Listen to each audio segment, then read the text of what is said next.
Test, test. My mom always said I learned how to add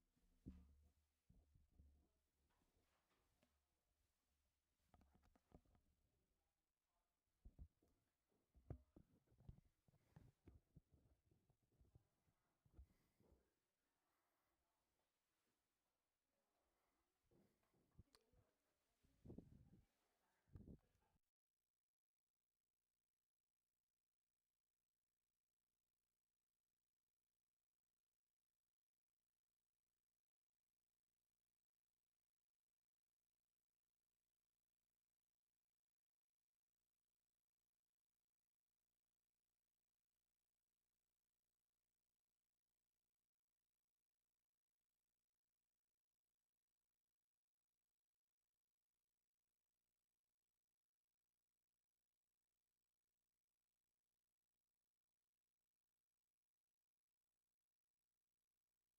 to go look at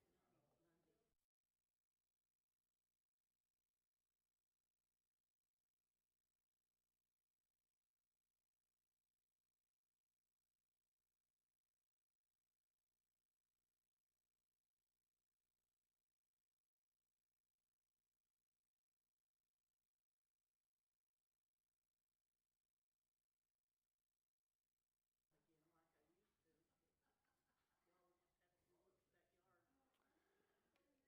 yard. I told, like, we worked in our yard yesterday, and I hurt today. My knees are a little sore, and my hands are swollen. Yes. But I told Mindy, I was like, I feel so good after a day like that. Like, I just enjoy being able to do that. And it's kind of interesting. A lot of people ask what heaven's going to be like. And if heaven is a return to paradise, Adam and Eve were gardeners. I mean, that's what their intended role was. And there's some really unique things, and I was trying to talk to Holden about this yesterday. I bribed him with some B-Bucks for Fortnite if he would hang out with me for a little bit. And so he was out there while I did a lot of the work. He sat there, but he listened. And, he asked, why do we even do this? Like, why are we even cleaning up the flower beds if we're not going to, you know, do some? There are things that he struggles with. I guess is probably the right way to look at it. Struggles with, what's the importance of keeping your room clean? What's the importance of keeping the car clean? That's like Mindy's big deal lately. We got the car detailed, and she's like, no food in the car, period. And he goes, why? It's just a car. What's the problem? And so looking at the flower beds, and honestly, guys, we're not planting flowers. Like we've learned that doesn't work. We don't have time to keep up with a flower bed right now. So I try to put something over there that looks okay, and I can just spray it with Roundup and kill everything that's there and move on. Like I got 10 minutes, I can spray flower beds with Roundup, right, and kill everything. So we've been talking about getting fake plants and different things like this. We were at Okana. We stayed over there over spring break one night, and every plant in that place is fake. Every single one of them is fake. And I looked at them we're running around the park and whatnot for probably 6 hours. And then we're waiting in line, and I'm looking at one, and I go, well, I was sitting there thinking, I never saw anybody water the plants, and I never saw the sprinklers come on. I thought, well, maybe they do that overnight, but where are the sprinklers at, And then I looked at them, and they were all fake plants. And I had no idea. And I was like, man, fake plants.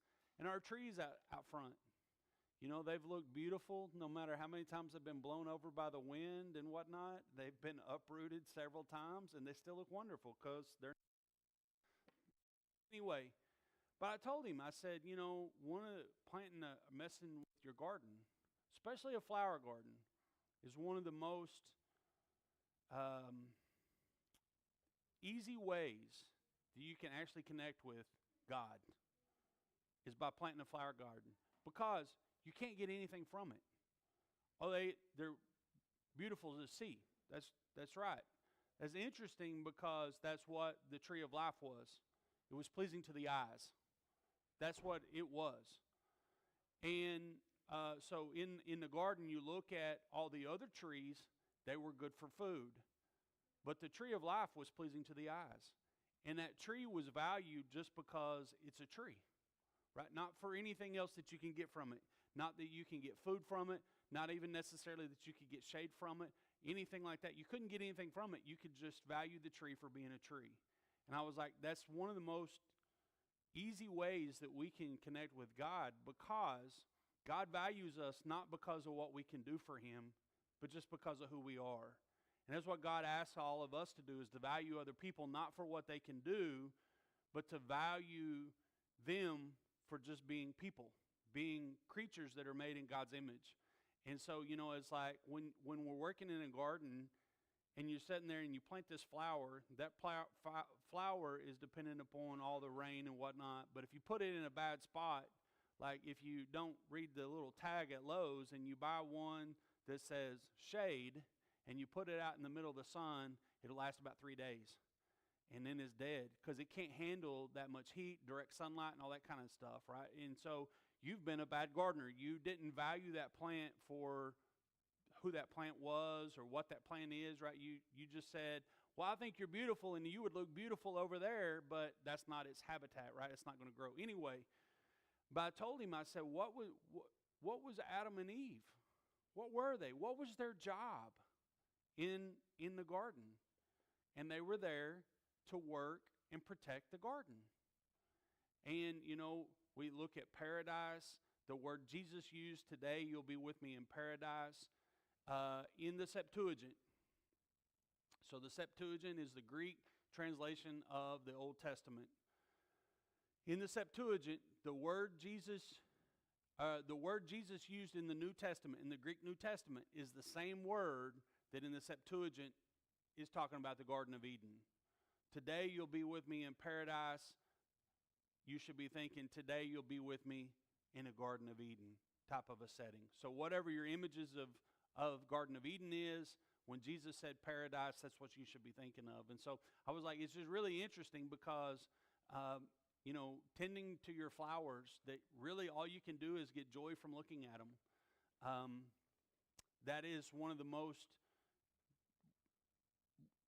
unique ways that we can come into contact with God and who God is and what God wants for us. So it's pretty interesting. Exodus 18. Last week we kind of talked quite a while about Jethro and Moses' father-in-law and really, I guess, the passing down of religion. You know, we talked about that a lot, that a lot of times in the New Testament, in the Old Testament, God will introduce himself as the God of Abraham, Isaac, and Jacob. And then we'll talk about the God of my father. You know, Moses used that term, the God of my father saved me. We talked about how that could be.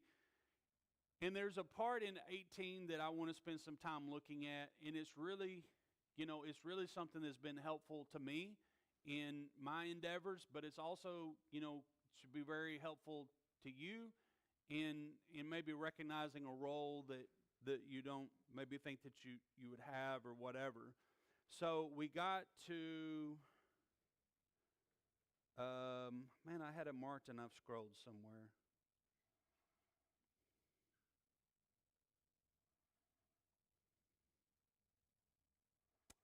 Okay, so we got to about 10. We got to 11. Now I know that the Lord is greater than all the other gods. for he did this to those who treated Israel arrogantly. And we did talk about God, and we'll see this in a few weeks when we get to the Ten Commandments. God says, don't have any other gods before me.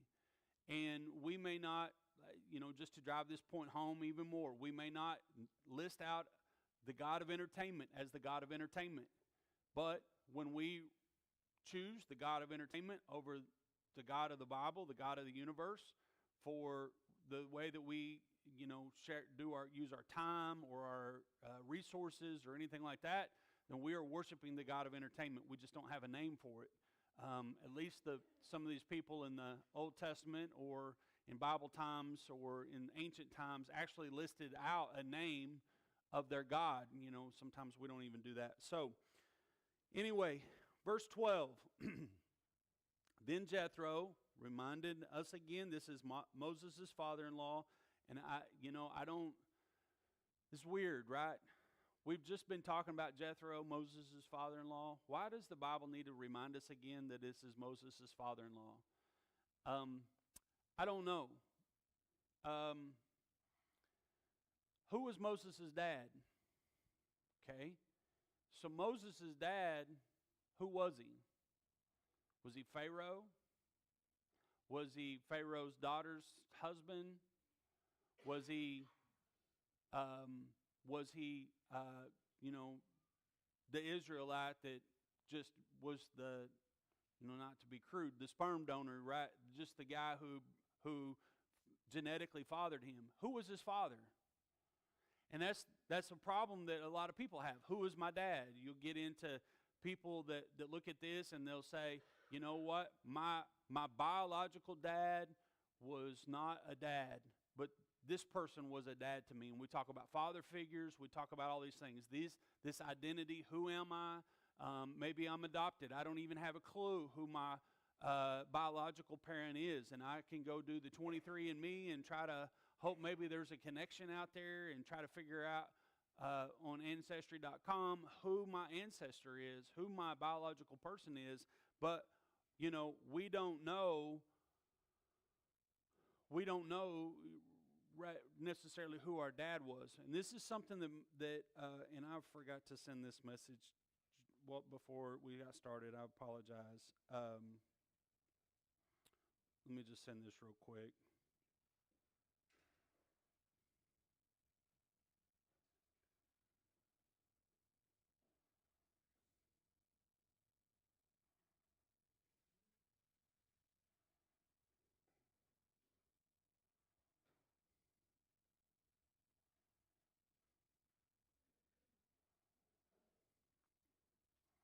So,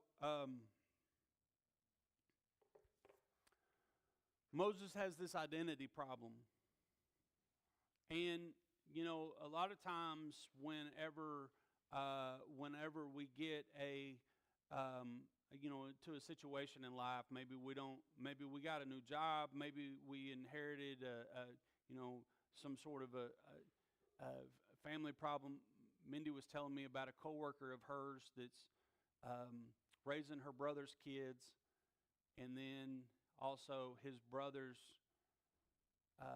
her brother's girlfriend's kids too. She, I think, tragically passed away or something like that. And then it was now, she's got all these kids that she's raising, and it's like, I need some advice. Well, who are you going to turn to? So for me, if I was looking for some advice, I'd want to turn to my dad. But guess what? Can't do that. I can't turn to my dad to get some advice. He's gone. He's not here. Moses had that same problem. Who was dad? Well, I don't know. And if you look at it, he's had different father figures maybe along the way, but who has been the most father figure to him of all? Jethro, his father-in-law, right? He's the one who brought him into the house, raised him up, ended up giving his daughter to him for a wife. And so this is probably the guy who's most like a dad to him. So Moses is in a situation where he's the leader. Have any of you guys ever been the leader at your job or wherever you're at? And, you sit back and you're like, I need some help. but who's going to help?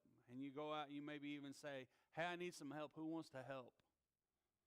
And how many people go up and say, oh, yeah, I'm just volunteering to do extra job. Am I getting paid more? Is this going to be a pay raise? No, it's not a pay raise. Yeah, I'm not very interested in more work for no extra pay, right? So Moses, these Israelites are going along through the desert, and they're on the most welfare of all welfare systems that there is, right? They have no job. They're not planting. They're not hunting. They're not gathering. They're not doing anything for their food. They're not doing anything for their sustenance. Remember, there's this manna and quail that falls down onto the ground. They eat the manna. They eat the quail. They drink. We had the rock, right, already? We had the smite in the rock. Yeah, we already had that rock. So they got a rock that they can just hit and water comes out of it. They got an automatic water fountain everywhere that they go. They're not doing anything. What do people do when they have nothing to do? What do people do? They cause trouble. 100% cause trouble. They complain. They look around and they say, man, this is so terrible. I'm so bored. Sound like my kids, So Moses' father-in-law, who's hearing all these problems? Moses is. Moses' father-in-law comes up, and he wants to hear all these great things. I can only imagine how many times Moses was telling the story about all the things that God did for them when he delivered them out of Egypt, and how many times he was interrupted. And Moses' father-in-law finally says, and we see this here in verse 12, coming in forward, but so then Jethro, Moses' father-in-law, brought a burnt offering and other sacrifices to God, and Aaron came with all the elders of Israel to eat a meal with Moses' father-in-law in the presence of God. The next day Moses took his seat to serve as judge for the people, and they stood around him from morning till evening. And when his father-in-law saw all that Moses was doing for the people, he said, what are you doing? He says, what is this you are doing for the people? Why do you alone sit as the judge, while all these people stand around you from morning until evening? It's not a few hundred people. It's not the 12 people that you supervise at work, right? I can only imagine the complaints from 2 million. Listen, guys, this is one thing that we've lost in our country, and that's the respect for the office of president. Right, we've lost the respect for that office. I remember hearing a deal from George Bush in some of the interviews that he had concerning the 9/11 attacks. And he said, there are no easy decisions when you're the president. If they were easy, they would have been made a long time they got to you, which is ultimately the way they're going to set up Moses' little system here in just a few minutes. If they were easy, somebody would have made them a long time before they got to you. So nothing that is easy ever makes it to your desk. You don't find out. You don't make a decision on anything that's easy. And we've lost the respect for the person who chooses, for whatever reason, to put that sort of pressure and that sort of responsibility upon themselves. There's zero chance I would ever do that. Zero. Like, I don't even want to, being over the Little League stuff is headache enough. I can only imagine what it's like to be over something that's like really important. And so you look at this, and Moses is leading the people, and every person thinks that they have the right to ask Moses how to handle something. And every person thinks that they have the right to second guess when Moses makes a decision. And every person ultimately becomes what we call in our country, no offense to those people named this name, but Karens and Kevins, right? This is who they are. This is what's happening. If you think that didn't happen in Moses' time, it did. And here he is actually giving them a platform to speak to and trying to help them solve their problems. And Jethro says, Moses, my dear son, what in the world are you doing? Have you lost your mind? Why are you doing this? Why do you sit here, the only person who's doing anything The rest of them aren't going to work. They're not out there hunting and gathering. They're not trying to, I mean, how long does it take to gather enough manna that's laying out there? You walk out there and you gather enough. We saw from the scriptures that however much you gather, it's enough, right? Whether those people who gathered very little, they had enough, and those people who gathered a lot, they had enough. They're not having, they've surely figured out after a little while, I don't really have to go gather a whole lot because it's going to be enough. And so here it is. These people, they've come now, they've got nothing but complaints. And so Jethro says, Moses, this is not good. This is not good, what you're doing. Why do you think it's not good? Besides the fact that it's going to kill Moses, why do you think it's not good?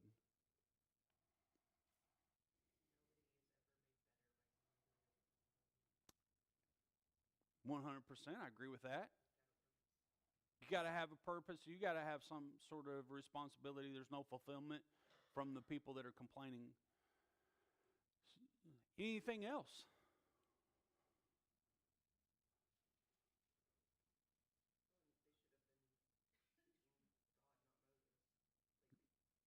They should have been seeking, 100%. They should have been seeking God, not Moses. I didn't even think about that they were looking for answers in the wrong place. But to give them a pass on that a little bit, just thinking through this, Moses was sort of the representation of God on that. And they didn't have any written word from God. I mean, they haven't even had really any direction from God yet. They're just descendants of Abraham. They've heard stories and folklore and legends a couple hundred years later. The person of George Washington probably has been embellished significantly, in our country over time. The legend of Davy Crockett, that's the one. Grayson, he loves to read about Davy Crockett and different things. The legend, if he did half the things that he did, that's pretty spectacular, right? But I mean, with his bare hands, before you know, the bear just came running out of the woods, just gave up. He's almost like Chuck Norris. It's just as when you look at this, there is a lot from the people. They've got to figure out what it means to be God's people. And we just saw them. Is God even with us? Was he with us, or was he against the Egyptians? Right? Don't forget that part of it, because that's a legitimate question, and you'll probably ask that too. Is God with me, or is he just against evil? Is he with me, or is he only with me if I do good? Is he with me, or does he only like it whenever I do good, and the other times he's not really with me? Those are all questions, and if you haven't thought about them, you probably should. But, like looking at, does God care about me specifically? I know God wants all of his people. We're all God's children, but does God care about me specifically, individually? Does he care? And, those are things that we all struggle with and we all wrestle with from time to time, especially if we're going through a tough time. We may say, has God forgotten about me? And so it's easy for these people to do this. It's not good for them to sit around and have that platform to complain about everything. It's not good for us to have that platform to complain about everything.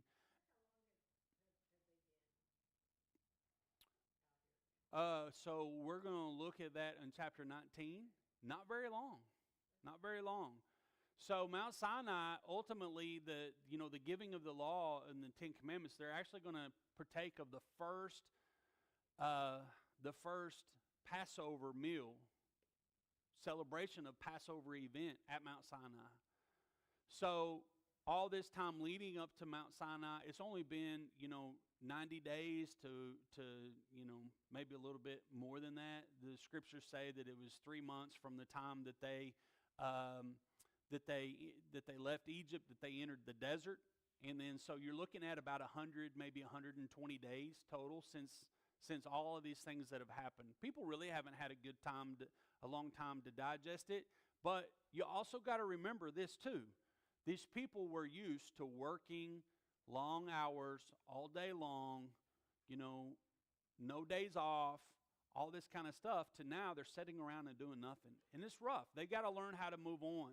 And so Jethro just says, you know, hey, Moses, this isn't any good. And I've wondered about that, why we keep getting reminded that it's his father-in-law. And I think as his father-in-law, he's one of the very few people, if not the only person, who outranks him. Right? He outranks him. He's his father-in-law. Whereas Moses, he's the leader of the people. People, you know, whatever. Nobody, who's going to tell Moses what you're doing is wrong? You know, one of the things that people have in team building, you know, that's a great concept now. We have HR people and talent acquisition people in companies that tell you who you need to hire if they're going to fit on a team or not, right? So that it's like trying to decipher not just can they get the job done, but are they going to fit into the team? We look at this in, you know, basketball. I think Sam Presti does a good job of finding players that fit together on a team. They may not be the best players in the world, but when they get together, they all have their own job. They have their own role to play, and they can get the job done. Mr. Jones back there in the back can tell us that if you've got a bunch of really good players, but nobody knows what their role is on their team, you're probably not going to go very far. Is that correct, Mr. Jones? Absolutely. Right? So Moses has got a large team. He's got 3 million people, but nobody knows what their roles are. There's no leadership. There's no hierarchy. And there is most certainly not anybody who's going to say, Moses, have you lost your mind? His brother, his sister don't seem to be saying that. But you'll also, guys, I want you to remember, he's got a brother and a sister. Who's his brother? Aaron. Who's his sister? Miriam. Okay? So Moses has got a brother and sister. I'm going to tell you, there's going to become a point in this story where his brother and his sister die. And you're going to see Moses kind of lose it for a minute.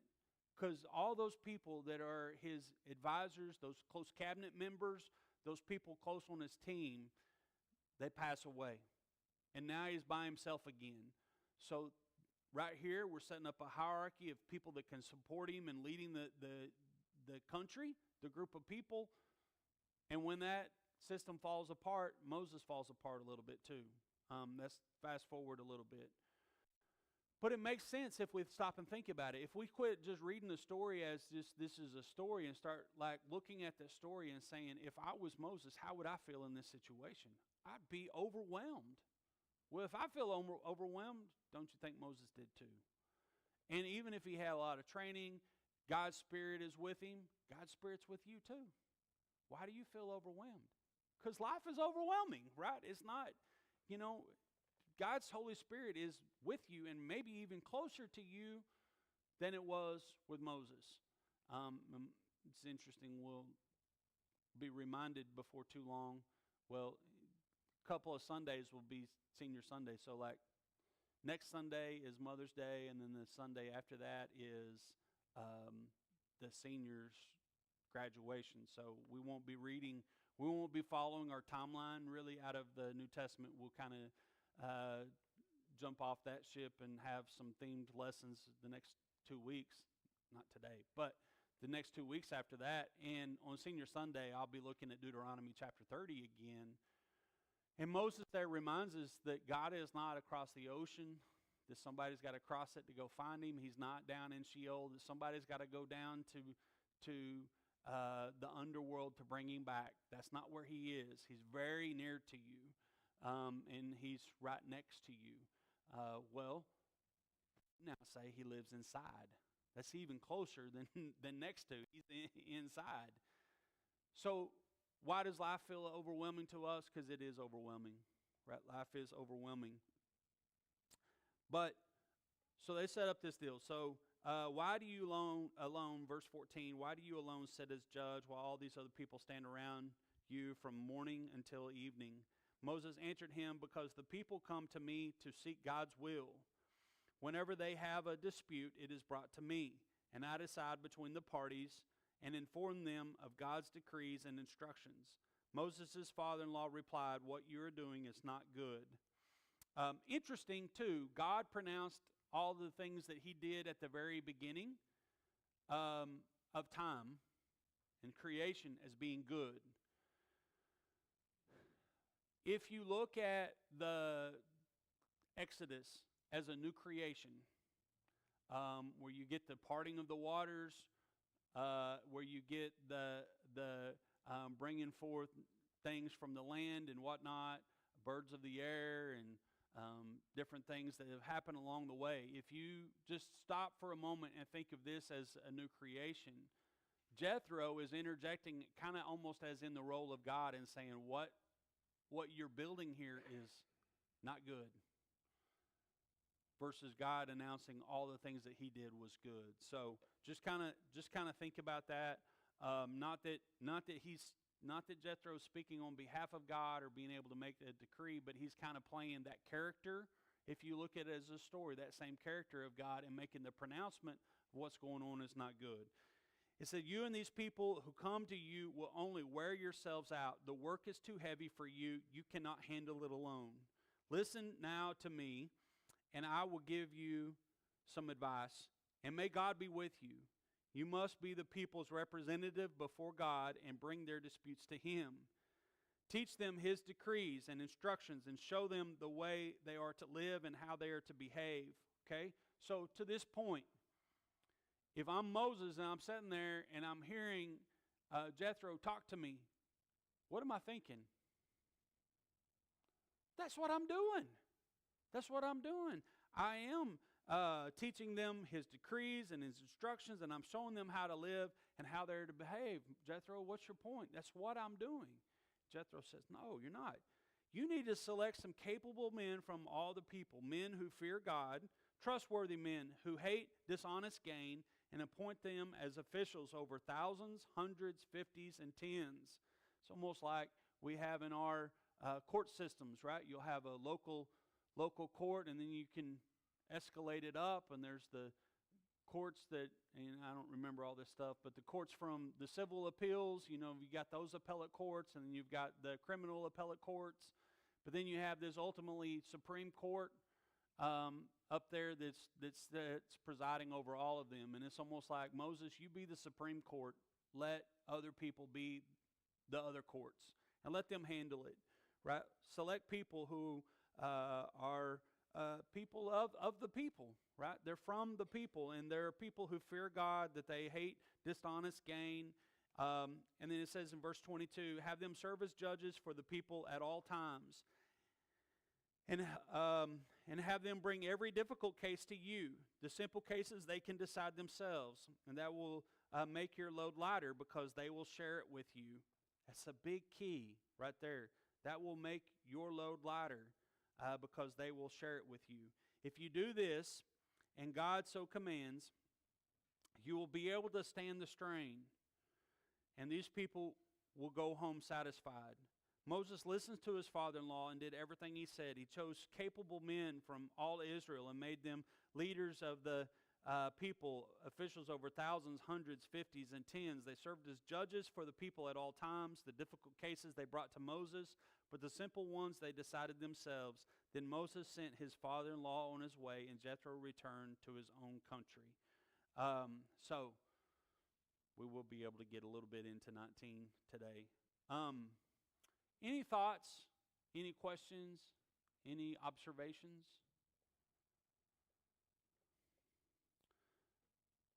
It still took Moses to listen. Still had to hear the voice. Had to hear those instructions. Probably meditated on it. It wasn't, maybe you take this as, he says these and goes, you know what, that's a great idea. I'm sure he went home and said, to his wife. Can't think of her name right now. What do you think about this? Is this a good idea? What do you think? Maybe he asked Aaron, what do you think about this? Is this a good idea? Is this not? Maybe he prayed. Is this a good idea? And then he did everything as it said. Jethro said, if that's God's will, do it. And Moses probably had to go and ask God. God, show me the way. Is this the way you want me to go? Yes, that's the way I want you to go. Not yet. No, not yet. So this would be the 70 elders over Israel. Now that's the thing is like in last week's lesson that we had on Sunday morning, it was the sending out of, this is the great debate. Was it 70 or 72? There were several people that brought this up to me after the services last week. My Bible in the NIV says 72. But if you were using the King James Version, if you were using some of the other versions, it says Jesus sent out the 70. And, the question is then was people wanting you to think out to this 70, right? Thinking back to that 70 elders, those people that were set up over the people to be overseers of the people, to bring the complaints to them. I noticed our elder left whenever we brought up the bringing the complaints to the elders. It's time to get out of here on that one. But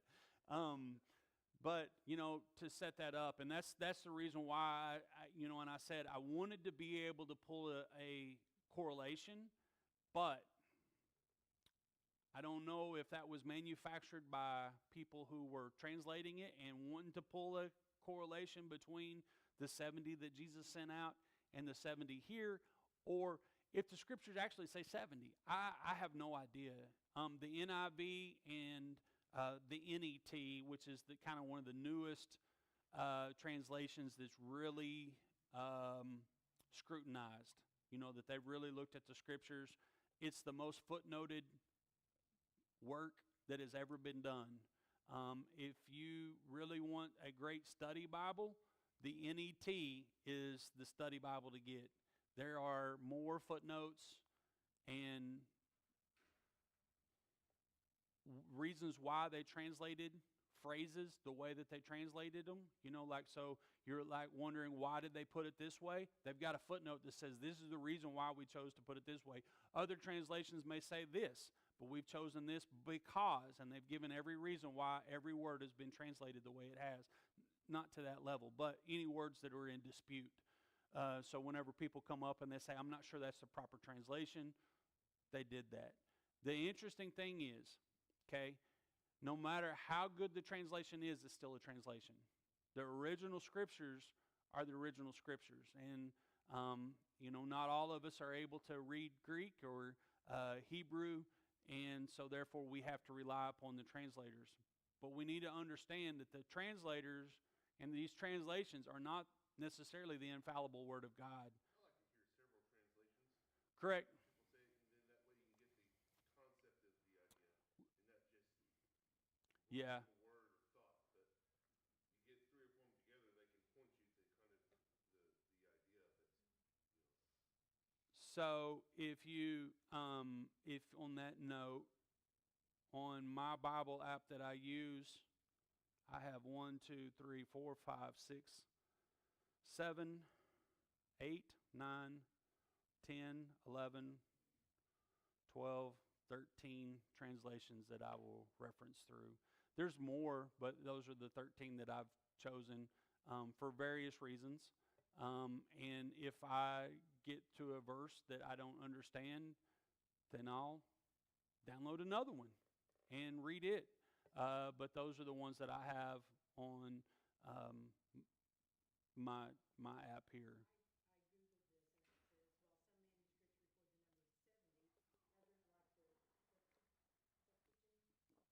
Septuagint, yeah.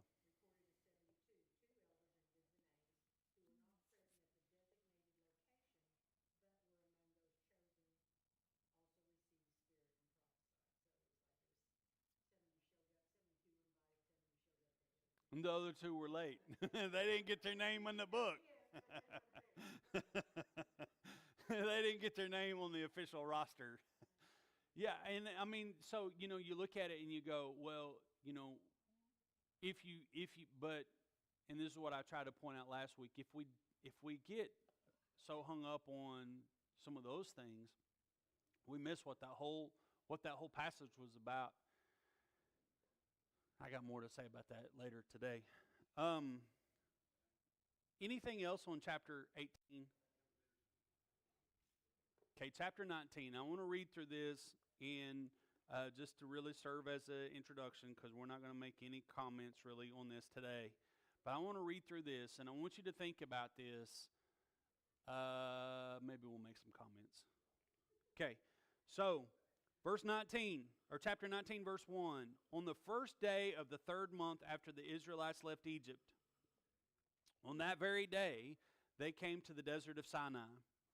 After they set out from Rephidim, they entered the desert of Sinai, and Israel camped in the desert in front of the mountain. Which mountain? Well, it's the mountain we know, right? The mountain. Then Moses went up to God, and the Lord called to him from the mountain and said, "This is what you are to say to the descendants of Jacob, and what you are to tell the people of Israel. You yourselves have seen what I did to Egypt, how I carried you on eagle's wings and brought you to myself." Okay, I want to stop right here, and this will be the last thing that we talk about. Maybe. We might get on. I'll see how quick I move on from this. When do you remember God suggesting anything that he carried people on eagle's wings? I'm just as shocked as you are. I don't remember that, God. Where did I miss that at? Why in the world would God say, "I carried you on eagle's wings"? Okay, so this is one of the things that my kids had some snow days this year, and as my father-in-law was pointing out earlier, I had some time off, and the kids were in the house, and they got on my nerves, so they had school that day. And this is one of the things I had them look up, because it was interesting to me. I wanted to try to figure out, like, what is it about the eagles that God would now say, "I brought you on eagle's wings"? And I heard a podcast a little bit after that gave me the answer. It was totally not about the eagles. But I had them look up all these eagles, and, there's that myth that goes around. You may have seen it. I actually saw it this morning on Facebook. The eagles, when they get to be certain age, they have to decide whether or not they're going to go, bash their beak up against the rock for a new beak to grow in, and they have to go through this shedding process. If they don't, they'll die. If they do, they'll live another 20 or 40 years or however long. And that was really cool. And I thought, oh, man, these eagles and different things, and there's some passages in the Psalms and whatnot that has to do with these eagles and eagles' wings. And then I found out that's completely a lie. It's not true at all. Somebody made that whole story up. Eagles don't do that. And so it was like, why would God say, okay, first of all, it's God, right? If you were God and you were going to introduce yourself to people, and you're like listing off your accomplishments, what do you think would be, think back, just what do you think would be number one of your list of accomplishments? What's some of the great accomplishments of God?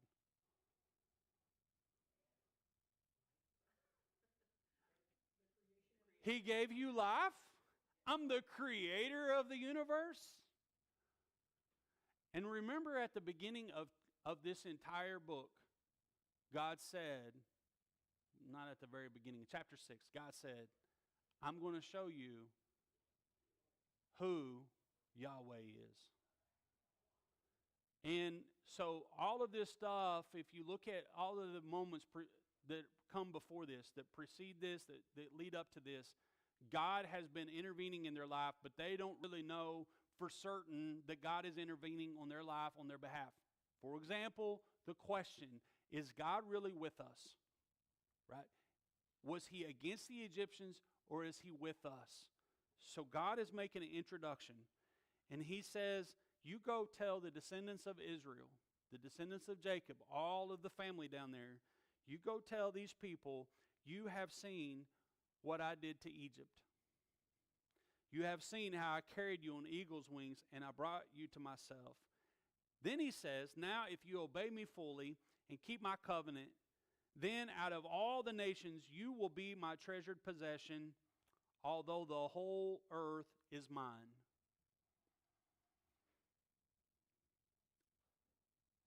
Why do you think, like, that's odd, right? That he would say, I did these things for you, and if you keep my commands, you'll be my treasured nation above, from all the earth.